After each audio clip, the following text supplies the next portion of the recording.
നമസ്കാരം. പുതിയൊരു സ്വാഗതം. അപ്പോൾ ഇപ്പോൾ നമ്മുടെ ടാറ്റ സ്റ്റീൽ ടൂർ ഓൺഗോയിങ് ആണ്. അവിടെ കിടിലൻ കുറേ ഗെയിംസ് നടക്കുന്നുണ്ട്. അപ്പോൾ നമ്മളുടെ ഇന്ത്യയുടെ തന്നെ വിരുത്തും കുകേഷും പ്രാഗെല്ലാം കളിക്കുന്നുണ്ട്. പക്ഷെ അവിടുത്തെ വേറൊരു സൂപ്പർ ജിൽ ഗെയിമാണ് നമ്മൾ ഇന്ന് കാണാൻ പോകുന്നത്. ഇവിടെ വൈറ്റ് വെയ് ആണ്. ബ്ലാക്ക് മാക്സ് വെർമഡം എന്ന് പറഞ്ഞ സ്ട്രോങ് ആയിട്ടുള്ള പ്ലെയർ ആണ്. അപ്പോൾ നമുക്ക് ഇനി നീട്ടുന്നില്ല, നേരെ ഗെയിമിലേക്ക് കടക്കാം. കിളി പാറുന്ന ഗെയിമാണ് കേട്ടോ. അപ്പോൾ ഇവിടെ വൈറ്റ് വെയ് ബ്ലാക്ക് മാക്സ് ആണ്. E4 E5 bishop C4 bishops opening ആണ്. Knight F6 D3 bishop C5 knight C3. അതായത് നൈറ്റിന് ഇതിൽ പുറത്തിറക്കിയിട്ടില്ല വൈറ്റ്. മേ ബി F4 കളിക്കാനുള്ള പ്ലാൻ ഉണ്ട്. C6 D5 ആണ് ബ്ലാക്കിന്റെ പ്ലാൻ. ഇപ്പോൾ F4 കളിച്ചു.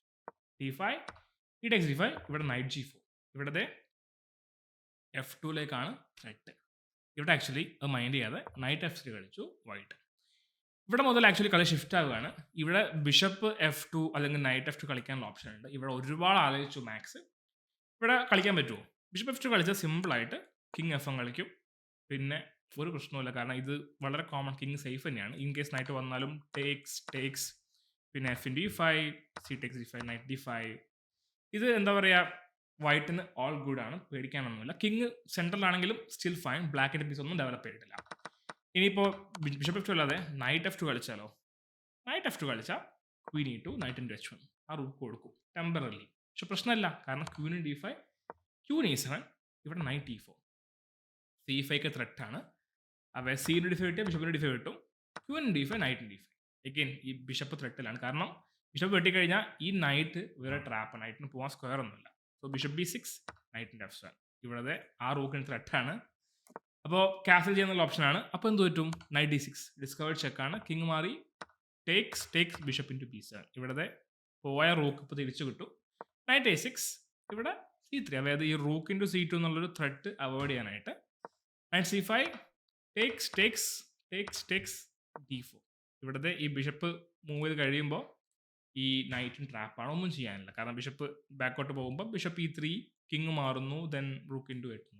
ഇത്രയും പോണപ്പിൽ സുഖമായിട്ട് വൈറ്റിനെ നയിക്കാൻ പറ്റും. അപ്പോൾ ഓബ്വിയസ്ലി നൈറ്റ് F2 എന്ന് പറഞ്ഞ മൂവിനും കോംപ്ലിക്കേഷൻസ് ഉണ്ട്. ടെമ്പററി ഒരു റൂക്ക് കിട്ടുമെങ്കിലും അത്ര ഒരു സേഫായ പൊസിഷൻ അല്ല. അതുകൊണ്ട് തന്നെ ഈ പൊസിഷനിൽ കുറേ നേരം ആലോചിച്ചിട്ട് മാക്സ് കളിച്ച മൂവ് ക്യാൻസൽ ചെയ്യണം സേഫായിട്ട്. അപ്പോൾ എഗെയിൻ F ഇൻ D5 കിട്ടി. അതായത് വേണമെങ്കിൽ നൈറ്റ് F2 ഇനിയും ചാൻസ് ഉണ്ട്, നീ കളിച്ചോ എന്ന രീതിയിലേക്ക്. അപ്പോൾ ഇത്തവണ നൈറ്റ് F2 കളിച്ചു, കാരണം കിങ് ക്യാൻസൽ ചെയ്തു, സേഫ് ആണ്. സോ മാക്സ് നോക്കുമ്പോൾ എന്താ പറയുക, കിങ്ങിനെ അറ്റാക്ക് ചെയ്യാൻ പറ്റില്ല, സേഫ് ആണ്. Queen N2 night into H1 bishop G5 പോയ റൂക്കാണ്, മൈൻഡേ ചെയ്യണില്ല. ക്വീൻ അറ്റാക്ക് ചെയ്തു. ഇപ്പോൾ ക്വീൻ A5 ഇപ്പോൾ D6. ഇവിടെ റൂക്ക് കൊടുത്തെങ്കിലും ഇവിടെ നല്ല കിടിലായിട്ടുള്ളൊരു പാസ് പോൺ ഉണ്ടാക്കാനാണ് വെയ് ശ്രമിക്കുന്നത്. ബിഷപ്പ് G4 ബിഷപ്പ് E7 ഈ പോൺ സ്ട്രോങ് ആക്കി, മാത്രമല്ല അവിടെ റൂക്കിനൊരു ത്രെട്ട് എന്ന രീതിയിലേക്ക്. D7 E6 ഇവിടെ വെയ് ഫുൾ ഓൺ അറ്റാക്കാണ്. ഇവിടെ വെട്ടി എന്താ പറയുക, ഫുൾ പ്രഷറാണ്. വെട്ടാൻ പറ്റില്ല. വെട്ടി ഓബ്വിയസ്ലി D7 ഉള്ള ആ ഒരു പീസ് പോവും. അണ്ടർസ്റ്റാൻഡിങ് എന്താണെന്ന് വെച്ചാൽ ഈ H1 നൈറ്റ് എന്തായാലും എന്താ പറയുക ക്യാപ്ചർ ചെയ്യാൻ പറ്റും എന്ന രീതിയിലേക്കുള്ള ഒരു അണ്ടർസ്റ്റാൻഡിങ് ആണ് വെയ്യുടേത്. അപ്പോൾ ഇവിടെ ആക്ച്വലി ഒറ്റ മൂവേ ഉള്ളൂ ബ്ലാക്കിന് ഒരു എന്താ ഗെയിമൊക്കെ ഒന്ന് ഈക്വൽ ആക്കാനായിട്ട്. അത് തന്നെ കറക്റ്റായിട്ട് മാക്സ് കളിച്ചു. ബിഷപ്പ് A3 ഇതിലെ മൂവാണ്. കാരണം എന്താണ്, ഇവിടെ B2 ത്രെട്ടാണ്. വെട്ടിയ ക്വീൻ ഇൻറ്റു C3ക്ക് ഇവിടെ റൂക്കും പോവും. സോ ഒബ്വിയസ്ലി വെട്ടാൻ പറ്റില്ല. അപ്പം അങ്ങോട്ട് F7 വെട്ടി കിങ് മാറി. ഇവരെ 000. അപ്പം അതിനേക്കാൾ ജിൽ മൂവാണ്. ഇവിടുത്തെ പിന്നാണ്. വേണമെങ്കിൽ C3 വെട്ടാം, വെട്ടിക്കോ എന്ന് ഇതിനെ പറയുന്നത്. ഇവിടെ മാക്സ് വെട്ടുകയും ചെയ്തു. അപ്പോൾ A3 ഉള്ള ഇതിനെ വെട്ടി. എഗെയിൻ ഇവിടെ കിങ് കാൻസൽ ചെയ്തു, വൾണറബിൾ ആണ്, കിങ് പൊളിഞ്ഞിരിക്കുകയാണ്. ഓൾസോ ഒരു കംപ്ലീറ്റ് റൂക്ക് ഡൗൺ ആണ്. പക്ഷേ വേയ്ക്ക് ഒരു ടെൻഷനും ഇല്ല. ബിഷപ്പിൻ്റെ F3 വെട്ടി. ഇവിടെ ആക്ച്വലി പല രീതിയിലേക്ക് കളിക്കായിരുന്നു. ഇവിടെ ലെറ്റ്സ് ക്വീൻ ഇൻറ്റു A3 വെട്ടാം, ഒബ്വിയസ്ലി വെട്ടി ചെക്കാണ് നമ്മൾ കരുതും. പക്ഷെ അപ്പോൾ സിമ്പിളായിട്ട് കിങ് B1 മാറുമ്പോൾ ബിഷപ്പ് B3 സേഫ് ആക്കി. റൂക്ക് ഇൻറ്റു F7 അപ്പോൾ റൂക്ക് ഇൻറ്റു H1. ഇവിടെ മേ ബി ഇങ്ങനൊരു ത്രെട്ട് വരാൻ ചാൻസ് ഉണ്ട്. അപ്പോൾ A5 Queen E1 Queen force ആയിട്ട് ട്രേഡ് ചെയ്യാൻ നോക്കും. ക്യാപ്ചേഴ്സ് ഇവിടെ ഈ പറയുന്ന റൂക്ക് അറ്റാക്കിലാണ്. പിന്നെ ഇവിടെ പാസ് പോൺ ഉണ്ട്. സോ ആക്ച്വലി ഈ പൊസിഷൻ ഒരു എക്സ്ചേഞ്ച് അപ്പാണ് ബ്ലാക്ക് എങ്കിൽ പോലും ഇത് ആക്ച്വലി വൈറ്റിനെ സേഫ്. ബെറ്റർ പീസസും ബെറ്റർ സ്ട്രോങ് ആയിട്ടുള്ള പോൺ സ്ട്രക്ചറൊക്കെ ഉള്ളതുകൊണ്ട്. അപ്പോൾ ക്യൂവിൻ്റെ ഒരു പോസിബിലിറ്റി ആയിരുന്നു. പിന്നെ അതല്ലാതെ വേറെ എന്താ ഉള്ളത്, നേരെ A5 കളിക്കാൻ, അതായത് may be next B5 then A4 കളിക്കാനുണ്ട്. അപ്പോൾ ടേക്സ് A4 എഗെയിൻ ഇവിടെ B5 എന്ന് കളിക്കും, കിങ് ഓപ്പൺ ആണല്ലോ. അപ്പോൾ bishop B3 takes bishop C4 തിരിച്ചു പോയി. ഇനി ഇവിടെ റൂക്ക് B8, ഇവിടെ ഒബ്വിയസ്ലി ഇവിടെ ഒരു ത്രെട്ട് എന്ന ഇതിലേക്ക് കൊണ്ടുവരാനായിട്ട്. അപ്പോൾ ക്യൂൻ E8, ഇവിടെ നമുക്കൊരു കിടിലം പാസ് ഉണ്ടല്ലോ, വെട്ടാൻ പറ്റില്ല, വെട്ടിയ പ്രശ്നമാണ്.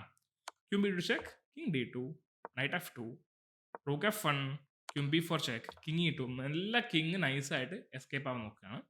നൈറ്റ് ടു D3, കാരണം എന്തായാലും ആ നൈറ്റ് പോകും. അപ്പോൾ ഒരു എക്സ്ട്രാ പോണെങ്കിലും കിട്ടാതെന്ന് വെച്ചിട്ട് ബിഷപ്പിൻ്റെ വിട്ടും ക്യൂവിന് D6, ആ പോണം പോകും. അപ്പോൾ കിങ് F2, നമുക്ക് ഈ ക്യൂവിനെ മാറ്റേണ്ട ആവശ്യമില്ല, കാരണം ഈ പോണം ഉള്ളതോളം കാരണം. ബിഷപ്പിൻ്റെ F3 ഇട്ട് നമ്മൾ കിങ്ങിൻ്റെ വിട്ടു. ഇവിടെ അഗൈൻ പൊസിഷൻ ഇപ്പോൾ കുറച്ച് ഈക്വൽ ആണ്, ബട്ട് സ്റ്റിൽ ഈക്വൽ പീസ് ആണെങ്കിലും പോലും ഈ ഒരു F7 പോൺ ഉള്ളതുകൊണ്ടും നമ്മുടെ ക്വീനും ബിഷപ്പൊക്കെ ഉള്ളതുകൊണ്ടും വൈറ്റിനാണ് കുറച്ചുകൂടി ബെറ്റർ. അപ്പോൾ ഇങ്ങനെ കിടിലായിട്ടുള്ള വേരിയേഷൻസ് ഉണ്ടായിരുന്നു, അതല്ലോ തല പൊളിയുന്ന വേരിയേഷൻസ് ആണ്. പക്ഷേ ഇവിടെ ആക്ച്വലി അതൊന്നും സംഭവിച്ചിട്ടില്ല. ഇവിടെ ഈ പൊസിഷനിൽ ബിഷപ്പിൻ്റെ F3 ആണ് ബ്ലാക്ക് മാക്സ് കളിച്ചത്. അപ്പോൾ ജീൻ്റെ വെട്ടി നൈറ്റ് E5. ഇവിടെ C4 ഈ ബിഷപ്പിനെ ഒഴിവാക്കാൻ കാരണം ബിഷപ്പ് പോയാൽ തന്നെ F7 പോൺ പോയി, F7 പോൺ പോയാൽ പിന്നെ കുറച്ചൊരു മനസ്സമാധാനം കിട്ടും. ഇപ്പോൾ ഈ പൊസിഷനിൽ ആക്ച്വലി ഒരൊറ്റ മൂവേ വൈറ്റിനുള്ളൂ, അതായത് ഗെയിം ഇത്തിരി ജയിക്കാൻ ചാൻസ് ഉള്ളത്. അപ്പോൾ അത് കറക്റ്റായിട്ട് വേ കളിക്കുകയും ചെയ്തു. അപ്പോൾ ഈ ഒരു ജിൽ മൂവ് എന്താണ് എന്ന് നിങ്ങളൊന്ന് ആലോചിച്ച് നമുക്ക് കിട്ടാൻ ചാൻസ് കുറവാണ്. പക്ഷെ എന്നാലും ആലോചിച്ചു ഇവിടെ എന്താണ് വൈറ്റ് കളിച്ചത്. ഓക്കെ, സമയത്ത് ആലോചിച്ച് വരുന്നു, നിങ്ങൾക്ക് കിട്ടിയിട്ടുണ്ടാവില്ല എന്ന് ഞാൻ അസ്യൂം ചെയ്യുന്നത്. കാരണം ഇവിടുത്തെ ജിൽ മൂവ് കിങ് B1 ആണ്. എന്തായാലേ നമുക്ക് കരുതാത്ത മൂവാണ്. കുഴപ്പമില്ല കിട്ടിയില്ലെങ്കിലും. ഇവിടെ നമ്മൾ നാച്ചുറലി ആലോചിക്കുന്ന ചാൻസ് ഉള്ള മൂവ് F4 ആണ്. ഓബ്വിയസ്ലി നൈറ്റിന് എന്താ പറയുക കിക്ക് ചെയ്യാനായിട്ട്. പക്ഷേ ഇവിടെ പ്രശ്നം വെച്ചാൽ ഇവിടെ ഫോഴ്സ് ആയിട്ട് ഡ്രോ വരും. Knight takes C4, pawn takes Q9 king D2, queen D4. ഇവിടെ കിങ് തിരിച്ചു വന്ന ക്വീൻ ഇൻറ്റു F4 ഉണ്ട്. പിന്നെ അത് മേ ബി ഈ F7 പോകും, പ്രശ്നമാണ്. ഇൻ കേസ് തിരിച്ച് കിങ് E1 വന്നാൽ ക്യൂൻ G1 ചെക്ക്, പർപ്പച്ചലുണ്ട്. അപ്പോൾ ഇത് അവോയ്ഡ് ചെയ്യാനായിട്ട് നമ്മൾ എന്ത് ചെയ്യണം, F4 കളിക്കാതെ നേരെ കിങ് B1 കളിക്കുക. ഇപ്പോൾ ഈ ക്യൂൻ A1 എന്ന് പറഞ്ഞാൽ ത്രെട്ട് ഇല്ല, ഇനിയിപ്പോൾ ഇതിനെ വെട്ടിയാലും കുഴപ്പമില്ല എന്നുള്ള സിറ്റുവേഷനാണ്. അപ്പോൾ നൈറ്റ് C4 വെട്ടിയാൽ പോൺ ടേക്സ്, റൂക്കിന് F7 വെട്ടിയാൽ നമ്മൾ D7. ഇവിടെ നമുക്ക് ആ F7 പോൺ പോയി അടുത്ത D7 പോൺ വന്നു, കിടിലം. കാരണം ഇവിടെ റൂക്ക് കിട്ടും, ഈ നൈറ്റ് എന്തായാലും ട്രാപ്പാണ്. ഒരു പീസപ്പ് ആയിട്ട് ഇവൻച്വലി നമുക്ക് ജയിക്കാൻ പറ്റും. അപ്പോൾ നൈറ്റിന് വെട്ടിയത് അവിടെ ക്യൂൺ D4 ആദ്യം കളിച്ചത്, അതായത് ഈ ഡി പോണിനെ ഒന്ന് കൺട്രോൾ ചെയ്യാവുന്ന രീതിയിലേക്ക്. അപ്പോൾ റൂക്കിൻ്റെ H1 ആ നൈറ്റിനെ ഒടുവിൽ കുറേ കാലത്തിന് ശേഷം എടുത്തു. നൈറ്റ് ടേക്സ്, ഈ takes, queen B6 check, king C1, rook into F7. ഇവിടെ നോക്കിക്കേ, അഗെയിൻ എക്സ്ചേഞ്ച് അപ്പാണ് ബ്ലാക്ക്. പക്ഷേ വൈറ്റിൻ്റെ പീസുകളും ഈ പോണൊക്കെ അപ്പാറാണ്. മാത്രമല്ല ഈ കിങ് ഇത്രയും സേഫായ കിങ് വേറെ ഉണ്ടോ? ഇവിടെ നമുക്ക് തോന്നും D7 ആണ് കളിക്കാൻ ഏറ്റവും ബെസ്റ്റ് മൂവ്. പക്ഷെ ഇപ്പോൾ D7 നേരിട്ട് കളിച്ച പ്രശ്നമാണ്, കാരണം ക്വീൻ D4 ഇതിന് ത്രെട്ടാണ്. നമുക്ക് ഒബ്വിയസ്ലി റൂക്ക് D1 കളിക്കേണ്ടി വരും. ഇപ്പോൾ റൂക്ക് D1 കളിക്കുമ്പോൾ നേരത്തെ പറഞ്ഞ സെയിം പ്രശ്നം, പെർപ്പച്വൽ ചെക്കിൻ്റെ ഇഷ്യൂ ഉണ്ട്. കിങ് തിരിച്ചു വന്നാൽ ക്വീൻ G1. അപ്പോൾ ഇത്തരത്തിലുള്ള ഒരു ഡ്രോ ചാൻസ് നമുക്ക് വൈറ്റിന് കൊടുത്താൽ ബ്ലാക്കിന് കൊടുക്കേണ്ട ആവശ്യമില്ല. അതുകൊണ്ട് ചാടിക്കൽ D7 കളിക്കാതെ ഇവിടെ റൂക്ക് D1 കളിക്കുക, ക്വീൻ D4 പ്രിവെൻറ്റ് ചെയ്യാൻ. കാരണം നെക്സ്റ്റ് മൂവ് നമുക്ക് എന്തായാലും D7 കളിക്കാൻ പറ്റും. റൂക്ക് F8 തിരിച്ചു പോയി, അത് കൊടുക്കാൻ ഇതിലേക്ക് വെട്ടിയാലും കുഴപ്പമില്ല, ബട്ട് വെട്ടണമെന്നുള്ളത് നമ്മുടെ ഇഷ്ടമാണ്, നിർബന്ധമല്ല. D7 കളിച്ചു, റൂക്ക് G8, ക്വീൻ E5. ഇവിടെ ഈ ഒരു ഡയഗണലും കൺട്രോൾ ചെയ്തു. ഇനിയിപ്പോൾ വൈറ്റ് സിമ്പിളാണ്. വൈറ്റിന് മേ ബി ചുമ്മാ F4, F5, F6 കളിച്ച് ആ പോണും കൊണ്ടുവരാം. ബ്ലാക്കിന് ഒന്നും ചെയ്യാനില്ല, അത്രയും ലോക്കായ പൊസിഷനാണ്. വൈറ്റിൻ്റെ കിങ് ആണെങ്കിലോ അപാര സേഫുമാണ്. ഇത്രയും ഓപ്പൺ ആയിട്ടുള്ള പൊസിഷൻ ആണെങ്കിൽ പോലും വളരെ സേഫ് ആയിട്ടുള്ള കിങ് ആണ് വൈറ്റിൻ്റെത്. റൂക്ക് D8 കളിച്ചു, F4, C5, പിന്നെ ഫൈനലി വെട്ടി ടേക്സ് ക്യൂൻ ഇൻറ്റു C5. ഈ പൊസിഷനിൽ ആക്ച്വലി ബ്ലാക്ക് റിസൈൻ ചെയ്തു, കാരണം ഇവിടെ ഒന്നും ചെയ്യാനില്ല. കാരണം അത്രയ്ക്കും എന്താ പറയുക ക്രഷിങ് ആയിട്ടുള്ള പൊസിഷനാണ്. പൊസിഷനിൽ ഭയങ്കര അഡ്വാൻറ്റേജ്, ഒരുപാട് പോൺസും ഉണ്ട്. അപ്പോൾ ഈ പൊസിഷനിൽ മാക്സ് റിസൈൻ ചെയ്തു, അങ്ങനെ ജയിച്ചു. അപ്പോൾ ഈ ഒരു ഗെയിം എളി പാറുന്ന ഗെയിമാണ്. ഒരു പല രീതിയിലേക്കുള്ള വേരിയേഷൻസ് ഉണ്ടായിരുന്നു. ഈ ഒരു ഗെയിം ഇഷ്ടപ്പെടുന്ന വരുന്നു. ഈ വീഡിയോ ഇഷ്ടപ്പെട്ടാൽ ലൈക്ക് ചെയ്യാൻ മറക്കണ്ട. ഇനി വേറെ എന്തെങ്കിലും ഗെയിം കാണാൻ ആഗ്രഹമുണ്ടെങ്കിൽ കമൻറ്റ് രേഖപ്പെടുത്തുക. പിന്നെ നമുക്ക് മറ്റൊരു വീഡിയോ ആയിട്ട് പിന്നീട് കാണാം.